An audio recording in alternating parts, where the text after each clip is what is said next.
antara liukan sawah dan teduhnya bukit, bersemayam sesuatu yang hanya bisa dirasa, bukan dilihat. Tanah Ulayat.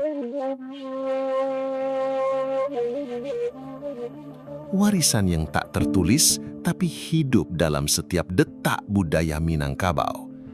Di Nagari Sungayang dan Nagari Sikabu-Kabu Tanjung Haro Padang Panjang, Tanah Ulayat dulunya hanya dikenal sebagai milik kaum, dijaga oleh Bundo Kanduang, dibagi menurut adat dan diwariskan dari generasi ke generasi.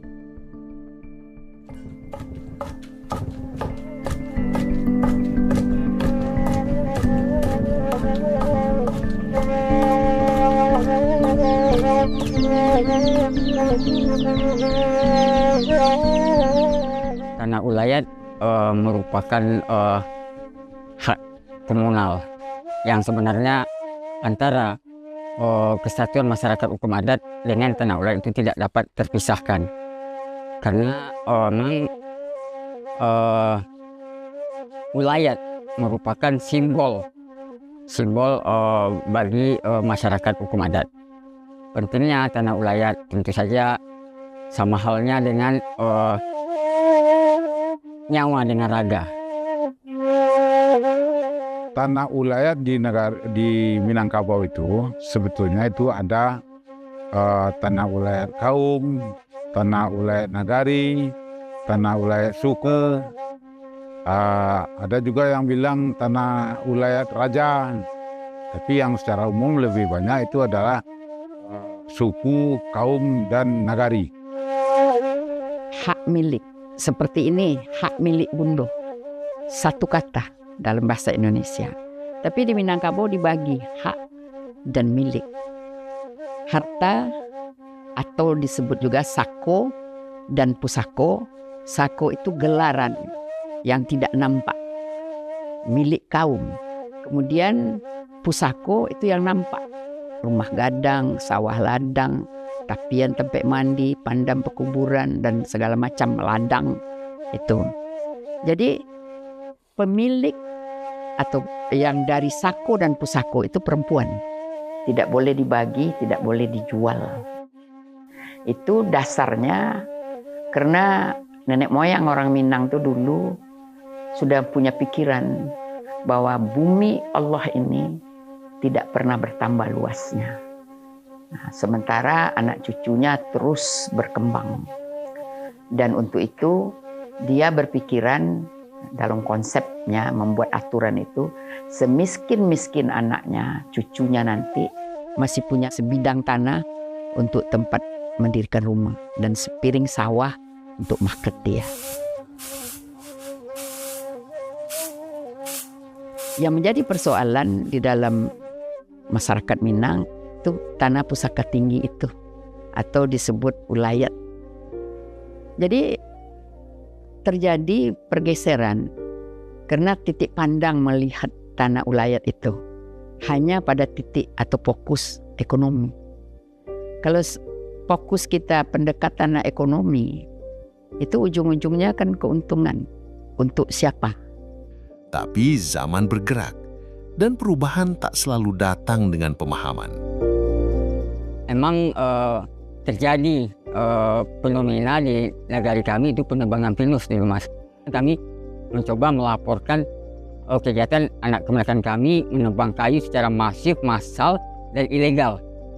Yang kami sendiri pada waktu itu berbagai upaya sudah dilakukan, mulai dari sosialisasi, himbauan, penekanan segala macam, tapi tidak membuahkan hasil, sehingga kami mau tak mau melakukan upaya hukum. Saya menangis, kita menangis semuanya. Sebagai anak nagari tentu rasanya sebuah kerugian besar.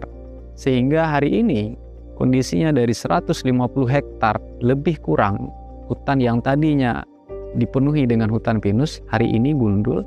Ketika nanti pinus yang dibabat itu akarnya membusuk, tentu nanti akan terjadi kekosongan tanah, dan itu kita khawatirkan akan menyebabkan longsor Dan saya tidak bisa membayangkan kalau seandainya terjadi tanah longsor, siapa nanti yang akan bertanggung jawab untuk menyelesaikan sawah masyarakat yang tertimbun, yang mata pencaharian mereka itu bergantung ke sawah yang mereka kelola. Ternyata dalam hal gelar perkara, kendalanya subjek hak. Kami tidak bisa menyatakan kalau kami adalah pemilik hak atas tanah ulayat.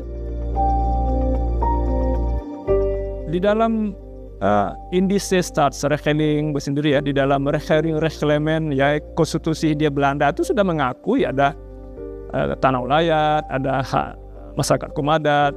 Di dalam konstitusi kita juga begitu, di dalam undang-undang semua menyatakan mengakui. Tapi pertanyaannya itu seperti apa pengakuan itu dilakukan? Selama ini pengakuannya itu hanya sporadik. Pada saat orang butuh tanah, entah investor, entah negara, entah dan sebagainya, butuh tanah untuk kegiatan usahanya, maka pada saat perolehan tanah itu dia mengakui tanah ulayat, maka diganti rugi di tanah ulayat itu. Apa yang terjadi? Yang terjadi adalah masyarakat komadat tidak lagi pernah memperoleh kembalinya ulayatnya setelah dipakai oleh pihak ketiga itu. Beralih haknya kepada pihak ketiga, didaftarkan sebagai HGU, sebagai HGB, sebagai apakai, maka habislah ulayat negara itu. Inventarisasi dari tim kami dari Andalas gitu ya, dari UNAN tahun 2021 itu di Sumatera Barat khusus untuk ulayat nagari, karena tidak pernah dicatat atas nama nagari, itu survei membuktikan nagari itu akan kehilangan ulayat nagari. Dari 543 jumlah nagari sebagai masyarakat hukum adat di Sumatera Barat, hanya 219 saja lagi, kurang dari separuh, 30% ya, yang masih punya tanah ulayat nagari berdasarkan pengakuan dari kerapatan adat nagari di masing-masing negari itu. Apakah tanahnya hilang? Enggak, tanahnya ada. Yang hilang statusnya, yang hilang penguasaannya dari nagari. Mengapa hilang penguasaan dari nagari? Penyebabnya adalah karena dia beralih kepada pihak ketiga, termasuk dibagi-bagi oleh personal individu tertentu di negari itu. Jadi pertanyaan itu, kalau begitu, agar tanah ulayat nagari itu bisa dilindungi keberadaannya, diabadikan keberadaannya, tidak hilang statusnya, dia harus dicatat sebagai tanah ulayat nagari. Dicatat itu namanya dilayani secara administrasi pertanahan. Nah, inilah sebenarnya dasar bagi kami untuk menerima pilot project. Harapannya sederhana saja, agar kami bisa mempertahankan tanah ulayat masyarakat adat itu dari orang-orang yang ingin merusak atau ingin mengganggu tanah ulayat itu. Dan hari ini alhamdulillah dengan sertifikat yang dikeluarkan atas nama kelembagaan adat, tentu ini adalah dasar yang kuat bagi masyarakat untuk mempertahankan tanah ulayat yang sudah kita miliki sejak ratusan tahun yang lalu. Yang dilanjutkan dengan penyerahan sertifikat hak pakai nomor 9 dengan luas. Kini, sesuatu berubah, tapi bukan untuk menghapus, melainkan memperkuat. Tahun 2023, tanah ulayat di dua negari ini mulai disertifikasi melalui hak pengelolaan lahan atau HPL. Apa nama title kalau ulayat nagari itu didaftar atas nama nagari, karena nagari itu bukan sebagai pemilik tanah dan mungkin diberi hak milik begitu? Apa nama title atas nagari itu? Nah, disitulah muncul istilah hak pengelolaan untuk masyarakat hukum adat nagari yang kelembagaannya melalui kelembagaan adat di negari. Terbitlah HPL sebagai title gitu. Jadi HPL itu hanya sebagai title administrasi dari proses pendaftaran tanah ulayat nagari, bukan mengubah statusnya dari ulayat nagari. Dia tetap ulayat nagari, cuman tercatat sebagai publisitas dia sebagai HPL yang cocok title-nya dengan yang ada di pelayanan pemerintah. Kalau pemerintah membuat pelayanan bahwa ada title ulayat, misalnya sertifikat tanah ulayat misalnya ya, mungkin negara akan menempuh itu. Tetapi kan pelayanan hari ini yang ada itu kan berdasarkan PP 18 itu kan title-nya itu hak pengelolaan. Jadi tidak hanya negara, tidak hanya pemerintah, tidak hanya BUMN, BUMD yang bisa sebagai pemegang HPL atas nama negara. Nagari sebagai masyarakat hukum adat pun diberi kesempatan untuk menjadi negara di wilayah adatnya. Jadi negara tidak menggantikan nagari sebagai negara di wilayah adatnya, khusus tanah ulayatnya, tapi langsung diambil alih peran negara ini oleh Nagari sebagai salah satu masyarakat kaum adat. Saya melihat posisi HPL itu seperti itu. Karena HPL itu pengertian hukumnya secara hukum agraria adalah hak menguasai negara yang dilaksanakan oleh pemegang haknya. Jadi kalau nagari melaksanakan sebagai pemegang HPL, berarti nagari sebagai negara di wilayah adatnya.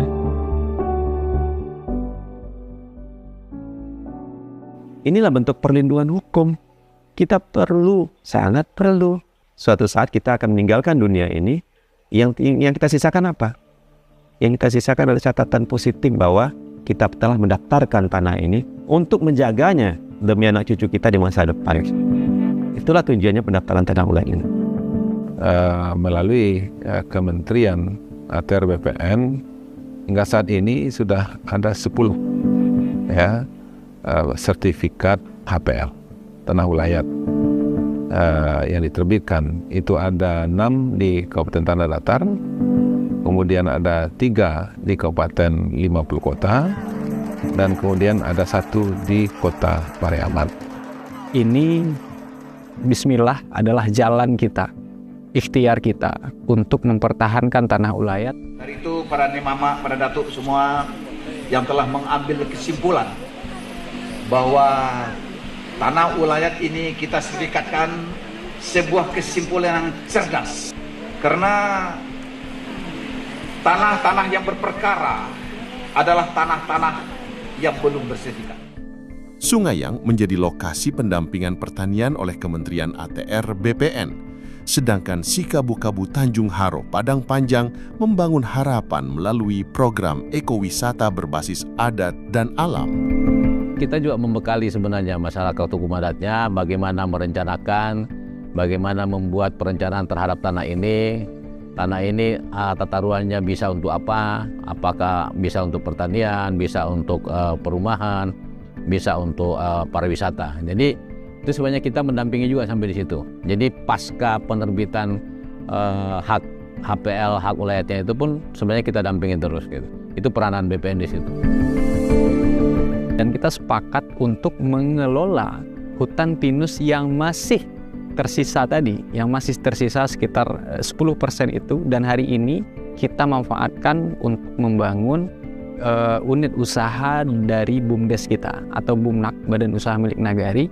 Kita dirikan di situ unit usaha coffee shop, dan alhamdulillah itu mendatangkan pendapatan asli Nagari, kemudian mendatangkan pendapatan untuk masyarakat adatnya dalam bentuk program, dan juga membuka lapangan kerja bagi masyarakat kita. Dengan adanya HPL Tanah Ulayat ini, kita bisa juga membuka kolaborasi asal kesepakatan bersama.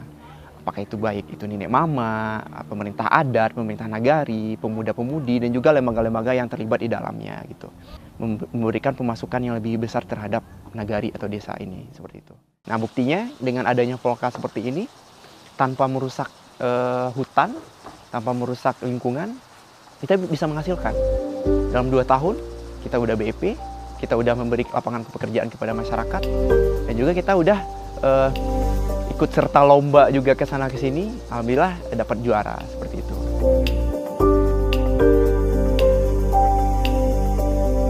Kami sebagai kerapatan adat Nagari Sungayang itu sangat gembira sekali.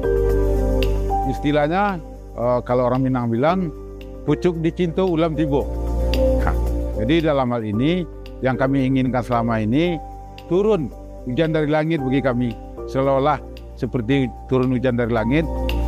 Di situ clear lah, bisa kami melakukan pendataan tanah kami sesuai dengan prosedur, melakukan pengisian daftar isian untuk pendaftaran, kemudian melakukan pengukuran di lapangan yang langsung didampingi oleh masyarakat. Selesai melakukan pengukuran sekitar 2 bulan, kalau tidak salah paling lama, sudah clear sertifikat kami. Jadi kebetulan sertifikat kami tersebut langsung diserahkan oleh Kementerian atau Menteri ATR BPN waktu itu ke lapangan di lokasi kita punya APL gitu. Apakah sertifikasi tanah ulayat adalah jawaban atas persoalan agraria? Tidak semua sepakat. Ada yang khawatir tentang campur tangan negara. Ada pula yang menolak atas nama kedaulatan adat. Namun di ranah Minang, suara-suara ini mencoba berdampingan. Di tingkat masyarakat, saya pikir mungkin sosialisasinya. Sosialisasi apa itu sesungguhnya title HPL itu, lalu apa implikasi dari keberadaan HPL itu, apakah ini akan menghilangkan ulayatnya, atau akan mengurangi kewenangannya, atau akan merugikan jangka panjang, atau akan membebani pajak-pajak dan sebagainya. Itu sosialisasinya kurang gitu ya.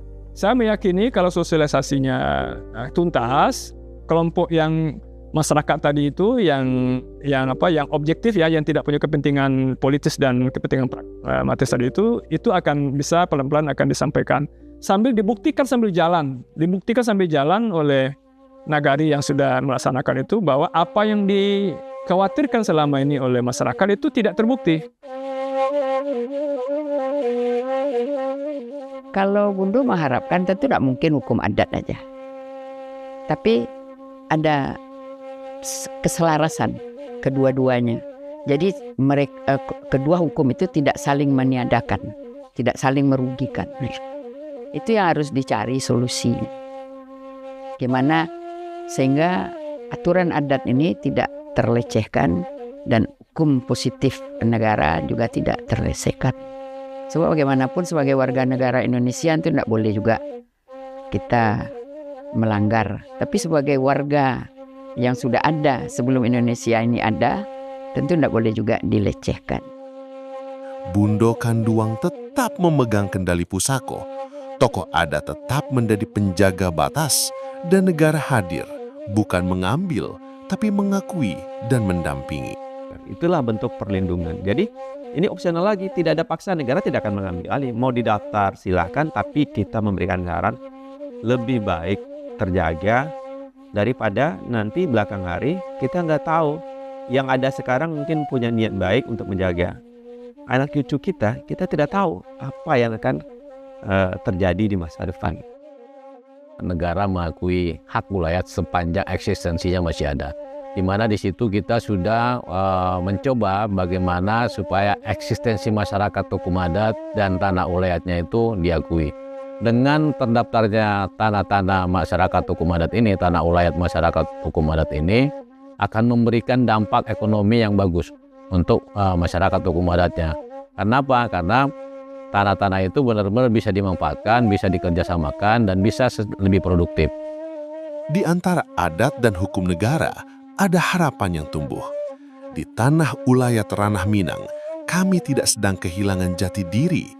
Kami sedang merawatnya agar tak sekedar menjadi cerita, tapi tetap jadi kehidupan.